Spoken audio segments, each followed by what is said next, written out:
तर मुंबईत बालमोहन विद्या मंदिरमध्ये एका ईव्हीएम मध्ये बिघाड झाल्याचा प्रकार घडलाय। विशाखा राऊतांच्या समोरील बटण दाबलं जात नाही अशी तक्रार मतदारांनी केलेली आहे। 20 मिनिटं मतदान प्रक्रिया थांबवली होती।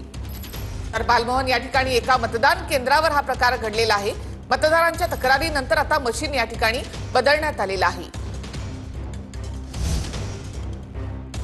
पुणे प्रभाग 12 मध्ये मतदान केंद्रावर कार्यकर्त्यांकडून गैरवर्तन करण्यात आले।